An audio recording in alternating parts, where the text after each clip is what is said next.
वृंदावन के पास एक छोटे से गांव में सुमन नाम की एक लड़की अपने माता पिता के साथ रहती थी। सुमन की सास मालती उस गांव के पंडित जी को जानती थी।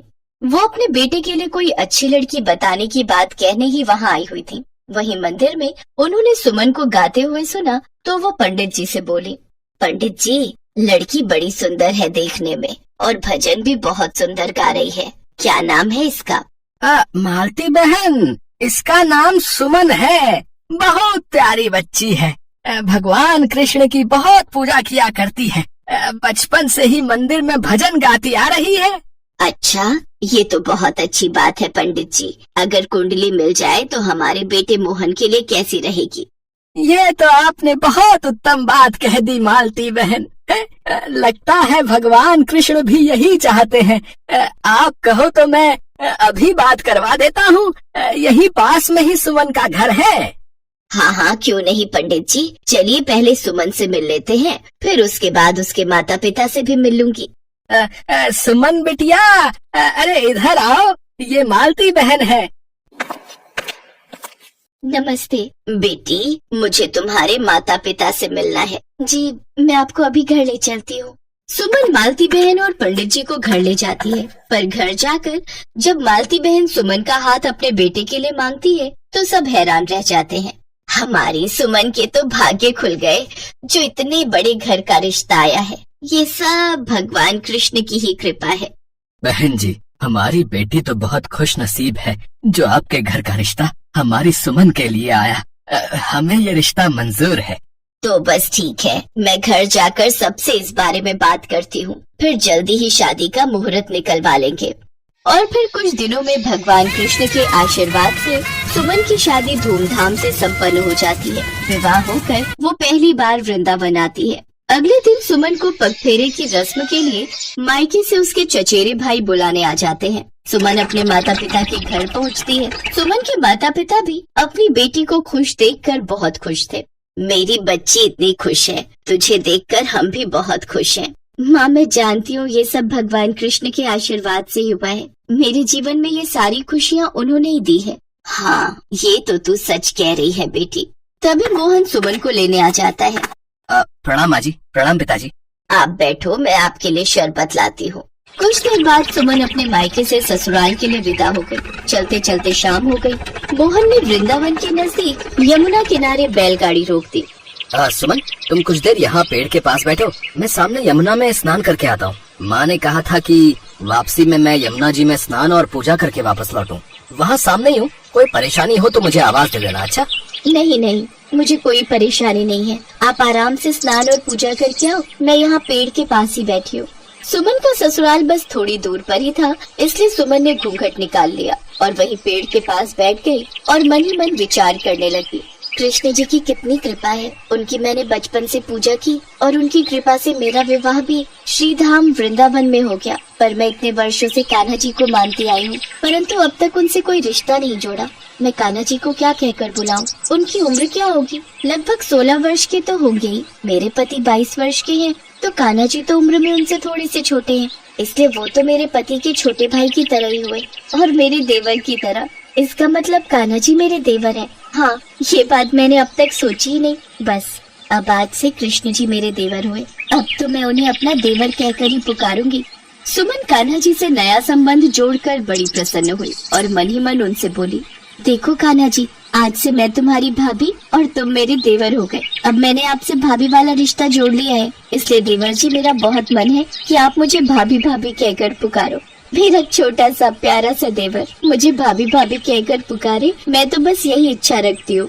सुमन कल्पना कर ही रही थी कि तभी एक 10 से 12 वर्ष की आयु का बालक सुमन के पास आया। भाभी भाभी भाभी भाभी।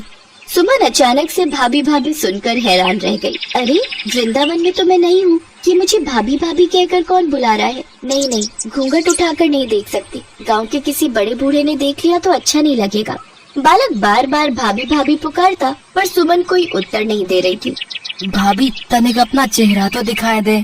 ये बालक तो बड़ी जिद कर रहा है, लेकिन उस बालक ने घूंघट उठा ही लिया और सुमन का चेहरा देखकर मुस्कुराते हुए भाभी भाभी कहकर वहाँ से भाग गया। थोड़ी देर में सुमन का पति मोहन आ गया। सुमन ने सारी बात मोहन से कही। कोई बात नहीं, शरारती बच्चा होगा, और फिर बच्चे तो शरारत करते ही हैं। खैर छोड़ो, तुम घबराओ नहीं, अब मैं हूँ, अब कोई नहीं आएगा। चलो हम घर चलते हैं। सुमन ने मोहन की बात पर गौर किया और सोचा कि शायद छोटा बच्चा है, शरारत ही कर रहा होगा, इसलिए उस बात को सुमन ने बहुत ज्यादा नहीं सोचा। फिर दोनों घर लौट आए। कुछ दिन बाद सुमन की सास ने अपने बेटे से कहा, मोहन बेटा, देख तेरा विवाह हो गया, बहू मायके से भी आ गई, पर तुम दोनों अभी तक बांके बिहारी जी के दर्शन के लिए नहीं गए। मैं सोच रही हूँ सुमन के माता पिता को भी वहीं बुला लेते हैं, सब एक साथ मिलकर मंदिर में दर्शन करेंगे तो खूब आनंद आएगा और सुमन भी खुश हो जाएगी। ठीक है माँ, मैं मंदिर जाने का सारा इंतजाम कर लेता हूँ। अगले दिन सब मिलकर कृष्ण जी के मंदिर में दर्शन के लिए जाते हैं। सुमन बहुत खुश थी और जो बांके बिहारी जी की ओर देखा तो बांके बिहारी जी की जगह वही बालक मुस्कुराता हुआ दिखा, तो सुमन एकदम से हैरान रह गई। ये तो वही बालक है जो उस दिन मुझे भाभी भाभी कहकर पुकार रहा था। माँ जी, माँ, मैं उस दिन यमुना जी के किनारे ऐसे ही मन में सोच रही थी कि कान्हा जी मेरे देवर हैं और वो मुझे भाभी भाभी कहकर पुकारे। मैंने उनसे अपना देवर भाभी का रिश्ता जोड़ा और उस दिन उन्होंने मुझे सचमुच देवर के रूप में दर्शन दिए। मैं कितनी अभागी हूँ, कान्हा जी को पहचान ही नहीं पाई। सुमन बेटी, तेरी पूजा का फल भगवान कृष्ण ने तुझे दे दिया, अब से वो तेरे देवर बनकर ही रहेंगे और तू उनकी भाभी।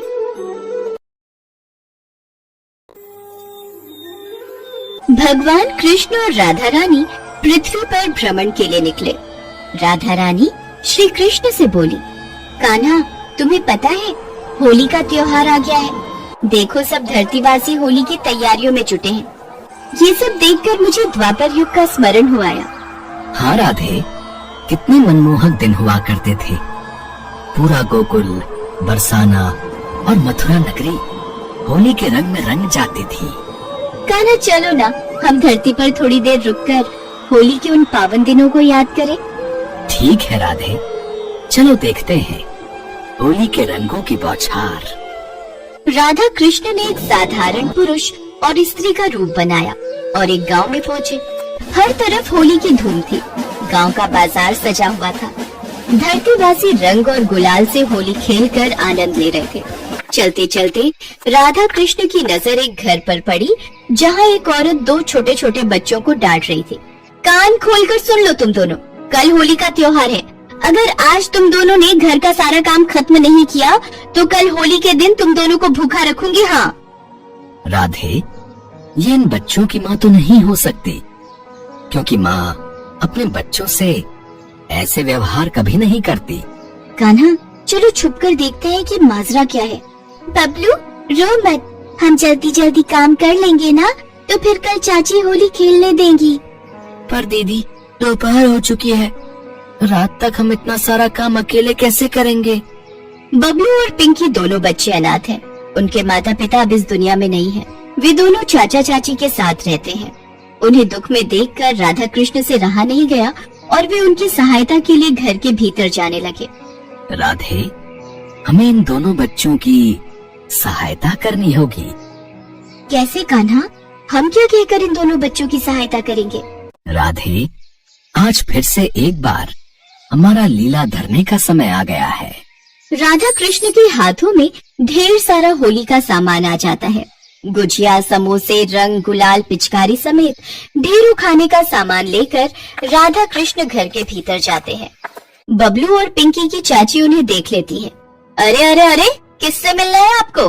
मैंने आपको पहचाना नहीं। अब आपने हमें नहीं पहचाना, पर हम आपको बहुत अच्छे से जानते हैं। आपका नाम सुषमा है ना? हाँ, नाम तो आपने मेरा सही लिया है। आप मुझे पहले से जानते हो? अच्छा, आप हमें इसलिए नहीं पहचान रही हैं क्योंकि जानकी दीदी की शादी में हमारा आना नहीं हुआ था। हम बबलू और पिंकी के दूर के मामा मामी लगते हैं। शहर से कभी गांव आना नहीं हुआ, सोचा इस होली जानकी दीदी और बाकी सबसे भी मिल लेंगे। ये सामान अरे लाइए, ये मुझे दे दीजिए। इतना सारा सामान आज से पहले तो मैंने कभी देखा ही नहीं। बबलू बेटा, पिंकी बिटिया, जरा इधर तो आओ, देखो तुम्हारे मामा मामी मिलने आए हैं। आपको सुनकर दुख होगा, जानकी भाभी और भैया अब इस दुनिया में नहीं है। बेचारे दोनों अनाथ बच्चों को मैंने ही माँ की तरह पाल पोस कर बड़ा किया है। चाची के लालच के बारे में भगवान कृष्ण और राधा मैया जानते थे। वो तो सिर्फ चाची को सही राह दिखाने के लिए ही भेष बदल कर आए थे। आओ बच्चों, देखो तुम्हारे लिए होली का कितना सारा सामान लाए। वैसे तुम दोनों क्या कर रहे थे? और क्या करना है, दोनों बच्चे वर्षा और अरुण के साथ खेल रहे थे। वर्षा अरुण मेरे बच्चे हैं, सारा दिन चारों बच्चे मिलकर होली खेलते रहते हैं। आप बैठो, मैं आप दोनों के लिए चाय नाश्ता लाती हूँ। आप हमारे मामा मामी हो? आप हमारे लिए लाए हो इतनी सारी खेलने और खाने की चीजें? हाँ बच्चों, हम ये आपके लिए ही लाए हैं। अब आप चारों बच्चे मिलकर खूब सारी होली खेलो, हम भी आपके साथ होली खेलेंगे। चलो हम सब मिलकर बाहर आंगन में होली खेलते हैं। बच्चे बहुत खुश थे। बिन माँ बाप के अनाथ बच्चों के चेहरे पर खुशी आ गई थी। ये देखकर भगवान कृष्ण और राधा रानी मुस्कुरा रहे थे। आज बच्चों के साथ साक्षात भगवान कृष्ण और राधा मैया होली खेल रहे थे। बबलू और पिंकी के साथ साथ उनकी ताई के बच्चे भी खुशी से होली खेल रहे थे। तभी बच्चों के चाचा आ जाते हैं। सुषमा, अरे ये सब बच्चे बाहर होली किसके साथ खेल रहे हैं? कौन आया हुआ है? अरे तुम्हें नहीं पता, बबलू और पिंकी के दूर के मामा मामी आए हैं। देखो देखो कितना ढेर सारा सामान लाए हैं, और मुझे तो लगता है बहुत मोटे पैसे वाले हैं। इन्हें ऐसे नहीं जाने देंगे, थोड़ी अच्छी खातिरदारी करते हैं। अब तुम ज्यादा समय मत खर्च करवाओ मेरा, मुझे इन लोगों के लिए नाश्ता पानी बनाने दो। दूर के मामा मामी? पर जानकी भाभी के तो कोई दूर के भाई भाभी भी नहीं थे। उनके तो रिश्तेदारी में किसी से ऐसी भी बातचीत नहीं थी। मुझे कुछ समझ नहीं आ रहा, मैं एक बार उनसे मिलकर आता हूँ। बबलू और पिंकी के चाचा जब आंगन में जाकर देखते हैं, बच्चों के साथ राधा कृष्ण खूब मस्ती से भरी होली खेल रहे थे। उनके रूप में अलग ही तेज था। चाचा ने उनसे पूछा, अब आप दोनों को इस तरह बच्चों के साथ घुल मिलकर होली खेलते देख मुझे बड़ी प्रसन्नता हो रही है। पर अगर आप बुरा न माने तो मैं समझ नहीं पा रहा हूँ कि बच्चों के मामा मामी कभी इस बारे में जानकी भाभी ने जिक्र नहीं किया। मैं आपको पहचान नहीं पा रहा हूँ। राधे, लगता है अब हमें अपने असली रूप में आना ही पड़ेगा। हाँ कान्हा, लगता है अब वो घड़ी आ गई है जब हम इन्हें अपना आशीर्वाद प्रदान करें। देखते ही देखते राधा कृष्ण अपने असली रूप में आ जाते हैं। आंगन में तेज रोशनी होती है, फूलों की वर्षा होने लगती है। रसोई में खड़ी सुषमा की नजर राधा कृष्ण के भव्य रूप पर जाती है और वो रसोई से दौड़ी हुई आती है। हमने तो इन दोनों अनाथ बच्चों की पुकार को सुना तो हम भीतर चले आए। बच्चों में भी हमारा ही रूप है, इसलिए कभी भी इन बच्चों को तंग मत करना। अगर इन्हें दुख होगा तो हमें दुख होगा, ये बात हमेशा याद रखना। आज हमारे साथ होली खेलकर इनके चेहरे पर खुशी आ गई। आपस में बैर भाव मिटाकर प्रेम की होली खेलो, ताकि हमारा आशीर्वाद तुम्हारे ऊपर बना रहे। मुझे माफ कर दो प्रभु। हे कृष्ण, हे राधा रानी, मुझसे बहुत बड़ी भूल हो गई, मुझे क्षमा कर दो प्रभु। मैं अब इन बच्चों से कभी नफरत नहीं करूंगी। प्रभु, आपके दर्शन पाकर हम धन्य हो गए। सब लोग मिलकर भगवान कृष्ण और राधा मैया के सामने शीश झुकाते हैं। इसके पश्चात राधा कृष्ण अंतर्ध्यान हो जाते हैं। सुषमा बबलू और पिंकी को गले से लगा लेती है। आज उन अनाथ बच्चों को राधा कृष्ण की कृपा से चाचा चाची के रूप में माता पिता मिल गए थे। बबलू और पिंकी अपने चाचा चाची और भाई बहन के साथ मिलकर खुशी खुशी होली खेलते हैं और धूमधाम से होली का त्योहार मनाते हैं।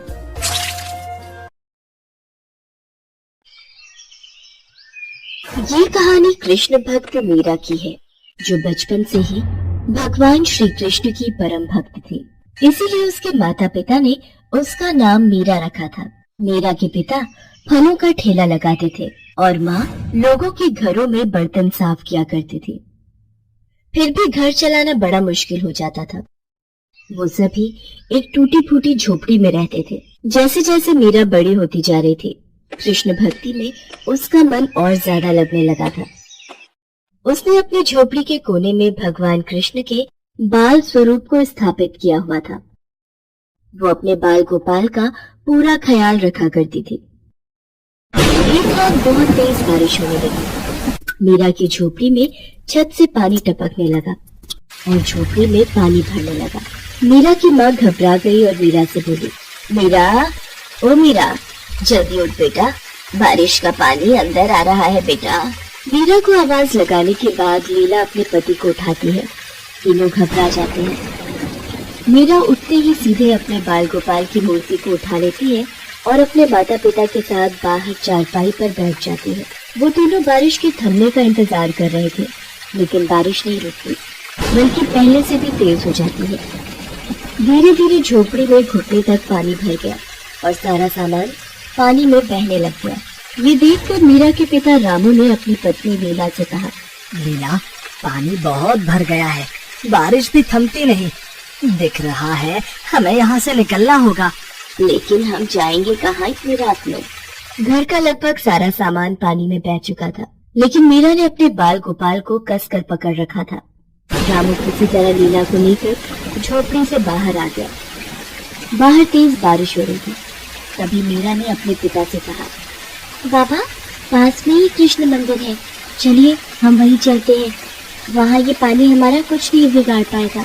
बिल्कुल सही कहा बिटिया, अब कृष्ण कन्हैया ही हमें बचा सकते हैं। लीला, जल्दी चलाओ।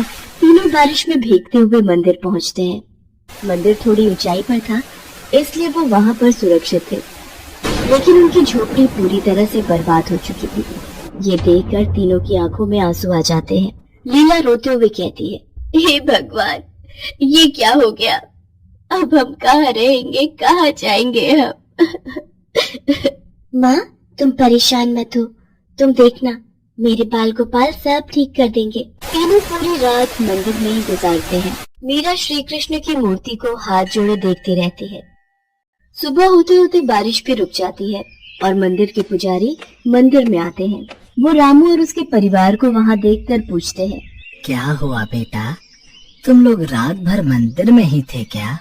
हाँ पुजारी जी, वो मेरी बेटी मीरा भगवान कृष्ण को बड़ा मानती है और कल उसने हमें इस मंदिर के बारे में बताया। मैं जानता हूँ उस बच्ची को, हर रोज यहाँ आती है अपने बाल गोपाल को लेकर। छोटी सी उम्र में इस बच्ची की भक्ति देखकर मैं तो दंग रह गया था। तुम बिल्कुल चिंता मत करो, भगवान की शरण में आए हो तो वो तुम्हारा भला जरूर करेंगे। तुम जब तक चाहो मंदिर में रह सकते हो। बहुत बहुत बहुत धन्यवाद पुजारी जी। उस दिन से रामू का परिवार कृष्ण मंदिर में ही रहने लगा। रामू और लीला ने वापस किसी तरह अपना काम शुरू किया और मीरा पूरा दिन मंदिर में काम करने में लगी रहती। वो बहुत खुश थी। उसे पूरे दिन भगवान श्री कृष्ण के पास रहने का मौका जो मिल गया था। वो बड़े ध्यान से पुजारी जी को भगवान श्री कृष्ण का श्रृंगार करते देखती और ठीक वैसे ही अपने बाल गोपाल को सजा देती है। वो बाल गोपाल की मूरत से दिन भर बातें करती रहती थी। वो एक छोटे बच्चे की तरह उनका ख्याल रखती थी। धीरे धीरे वक्त बीतता गया। रामू ने फलों की दुकान खोली। वो तीनों लोग मंदिर के पास कमरा किराए पर लेकर रहने लगे। लेकिन मीरा घर से ज्यादा मंदिर में ही अपना वक्त गुजारती थी। एक दिन रामू अपनी दुकान से वापस अपने घर आया और लीला से बोला, लीला, खुशखबरी लाया हूँ। अच्छा, तो जल्दी बताइए ना मुझे। मेरी दुकान के बगल में वो जो पंसारी की दुकान है ना कृष्णलाल जी की, उन्होंने अपने बेटे धर्मेश के लिए अपनी मीरा का हाथ मांगा है। कृष्णलाल जी की दुकान बहुत बढ़िया चलती है और धर्मेश भी उनके साथ मिलकर वही दुकान चलाता है। अपनी मीरा खुश रहेगी। और जानती हो, कृष्णलाल जी को कोई दान दहेज भी नहीं चाहिए। ये तो बहुत अच्छी बात है जी। मीरा भी सारी बातें सुन रही थी। उसने अपने माता पिता को टोकते हुए कहा, माँ, बाबा, मुझे कोई शादी वादी नहीं करनी।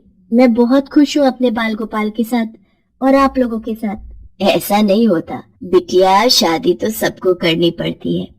और तू चिंता मत कर, तेरे ससुराल वालों से कह देंगे कि तुझे तेरे बाल गोपाल को हमेशा साथ रखने दे।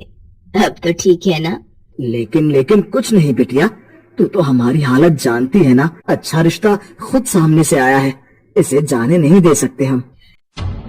मीरा अपने माता पिता की बात मानकर धर्मेश से शादी कर लेती है। लेकिन धर्मेश को लेकर उसे जो बातें बताई गई थी वो उससे बहुत अलग था। उसका मन किसी काम में नहीं लगता था। वो सारा दिन आराम करता और शाम के वक्त दोस्तों के साथ नशा भी करता था। मीरा के ससुर किशनलाल ने धर्मेश के बारे में झूठ बोला था। पहले तो किशनलाल घर का खर्च उठाते थे, लेकिन लंबी बीमारी से लड़ते हुए कुछ ही साल बाद वो चल बसे। धर्मेश की आंखें तब भी नहीं खुली। किशनलाल की दुकान भी बंद हो गई। मीरा की सास का देहांत बहुत पहले ही हो गया था। ऐसे में धर्मेश और अपना पेट भरने के लिए मीरा ने लोगों के घरों में काम करना शुरू कर दिया। इन सब की वजह से मीरा अपने बाल गोपाल के साथ ज्यादा वक्त नहीं बिता पाई थी, जिसका उसको बहुत दुख होता था। एक दिन मीरा रात को काम करके वापस घर लौटी तो उसने देखा कि धर्मेश नशे में धुत चीजों को इधर उधर फेंक रहा है। वो मीरा के बाल गोपाल को भी जमीन पर गिराने ही वाला था कि मीरा ने उसे रोक लिया और गुस्से से बोली, ये क्या कर रहे हो? मेरे बाल गोपाल को हाथ लगाने की तुम्हारी हिम्मत कैसे हुई? धर्मेश मीरा को धक्का देकर जमीन पर गिरा देता है। तेरी हिम्मत कैसे हुई मेरे सामने ऊंची आवाज में बात करने की? जो दारू की बोतल लेकर आया था वो कहाँ है? मुझे दे जल्दी से, नहीं तो मैं तुझे घर से बाहर निकाल दूंगा अभी। मीरा उसे शराब की बोतल लेकर देती है और फिर रोती हुई अपने बाल गोपाल से कहती है, मुझे माफ कर दो कान्हा जी, अब से आप हमेशा मेरे साथ ही रहोगे। मैं आपको कभी अकेला छोड़कर नहीं जाऊंगी। धर्मेश का बर्ताव और स्वास्थ्य दिन पर दिन खराब होता जा रहा था। उधर मीरा अब माँ बनने वाली थी, लेकिन फिर भी धर्मेश में कोई बदलाव नहीं आया। कुछ कमाकर घर लाना तो दूर, वो मीरा की कमाई भी उससे छीन लेता था और उन पैसों से नशा करता था। मीरा के माता पिता भी अब इस दुनिया में नहीं थे। मीरा बिल्कुल अकेली पड़ गई थी। हद से ज्यादा नशा करने की वजह से धर्मेश की तबीयत खराब रहने लगी। जल्दी ही वो बिस्तर पर आ गया। नशे की लत ने उसे मौत के करीब लाकर खड़ा कर दिया था। जब धर्मेश को इस बात का एहसास हुआ तो वो एक दिन मीरा से बोला, मीरा, हो सके तो मुझे माफ कर देना। समझ गया हूँ कि माँ ने कितने पाप किए हैं और भगवान ने मुझे मेरे किए की सजा भी दे दी है। मैंने तेरी जिंदगी खराब कर दी है, इसके लिए मुझे माफ कर देना। ये धर्मेश के आखिरी शब्द थे। वो जा चुका था। मीरा उस दिन बहुत रोई। फिर अपने बाल गोपाल को देख उसमें थोड़ी हिम्मत जगी। कुछ ही महीनों बाद मीरा ने एक प्यारे से बेटे को जन्म दिया और अब वो अपने बेटे के लिए जीने लगी। उसने अपने बेटे का नाम चंदन रखा। धीरे धीरे चंदन बड़ा होने लगा और जैसे वो चंदन का ख्याल रखती थी और वैसे ही अपने कृष्ण जी का भी ख्याल रखती थी। पर चंदन को ये सब समझ में नहीं आता था। एक बार चंदन ने मीरा से पूछा, माँ, ये बाल गोपाल कौन है? वो मेरे सब कुछ है बेटा। उन्हीं की वजह से मैं आज जिंदा हूँ और तेरा ख्याल भी रख पा रही हूँ। ऐसे ही कुछ दिन बीत गए। चंदन पढ़ाई में बहुत अच्छा था और अपनी माँ की मेहनत को भी महसूस करता था, इसलिए उसने दिल लगाकर पढ़ाई की और सरकार से स्कूल और कॉलेज में स्कॉलरशिप हासिल की और अच्छे अंकों से कॉलेज पास किया। कॉलेज पास करते ही उसे बहुत अच्छी नौकरी मिल गई। नौकरी मिलते ही चंदन मीरा के पास गया और बोला, मेरी नौकरी लग गई है माँ, आपको कोई काम करने की जरूरत नहीं है। अब घर का सारा खर्च मैं चलाऊंगा। अब बस तुम घर पर रहकर आराम करना। राधे कृष्णा, राधे कृष्णा। ये सब मेरे बाल गोपाल की कृपा है, तेरी मेहनत भी। मैं बहुत खुश हूँ बेटा, बहुत खुश। मीरा की आंखों में खुशी के आंसू आ जाते हैं। चंदन अपनी माँ के आंसू पोंछता है और उसे गले लगा लेता है। ऐसे ही कुछ दिन बीत जाते हैं। एक दिन गलती से चंदन के हाथ से भगवान कृष्ण की मूर्ति नीचे गिर जाती है। ये देखकर मीरा बहुत नाराज हो जाती है और गुस्से से कहती है, ये क्या किया तुमने? मेरे बाल गोपाल को गिरा दिया। ला, मुझे दे उन्हें। माफ कर दीजिए माँ जी, मैंने जानबूझकर ये नहीं किया। तभी मीरा देखती है कि गिरने की वजह से बाल गोपाल की मूर्ति कई जगह से टूट गई थी। अब वो घबरा जाती है और कहती है, चंदन, अभी जाकर डॉक्टर को बुला कर ले आ। चंदन अपनी माँ की आदत जानता था, इसी वजह से वो डॉक्टर को बुला लाया। चंदन पहले से ही डॉक्टर को सब कुछ समझा कर लाया था। डॉक्टर साहब, मेरे बाल गोपाल गिर गए थे, बहुत चोट आई है, आप इन्हें जल्दी से ठीक कर देंगे ना? डॉक्टर चंदन की तरफ देखता है और चंदन का इशारा देखकर वो बाल गोपाल की मरहम पट्टी करने का दिखावा करता है। फिर उन्हें मीरा को देते हुए कहते हैं, लीजिए माँ जी, ये ठीक हो गए। अभी कैसे? इतनी ऊपर से गिरे हैं मेरे बाल गोपाल। तुमने क्या ये आला शक्ल देखने के लिए लगा रखा है? इसे लगाकर मेरे बाल गोपाल की जांच कर लो कि सब ठीक है ना? डॉक्टर फिर चंदन की शक्ल देखता है। उसके इशारा करने पर फिर आला लगाकर जांच करने का दिखावा करता है। उसके बाद जो हुआ उसने डॉक्टर के होश ही उड़ा दिए। उसे बाल गोपाल की धड़कन सुनाई दे रही थी। उसने एक बार नहीं कई बार जांच की, पर हर बार उन्हें दिल की धड़कन की आवाज सुनाई दी। डॉक्टर के चेहरे का रंग ही उड़ गया। उसे ऐसा देख चंदन ने डॉक्टर से पूछा, क्या हुआ डॉक्टर साहब, तबीयत तो ठीक है? डॉक्टर आला देकर चंदन को भगवान बाल गोपाल की धड़कनों की आवाज सुनाता है। वो दोनों दंग रह जाते हैं। फिर मीरा उनसे आला छीन लेती है और कहती है, लाओ ये मुझे दो, पता नहीं क्या खेल कर रहे हो इतनी देर से। मीरा भी बाल गोपाल की धड़कन सुनती है, लेकिन चौंकती नहीं, बल्कि उसे अच्छा लग रहा था। ऐसा लग रहा था कि वो कई सालों से इन धड़कनों को सुनती आ रही है। उसके चेहरे पर संतोष था। वो बाल गोपाल को अपने माथे पर लगाती है और कहती है, ठीक है मेरे बाल गोपाल, बिल्कुल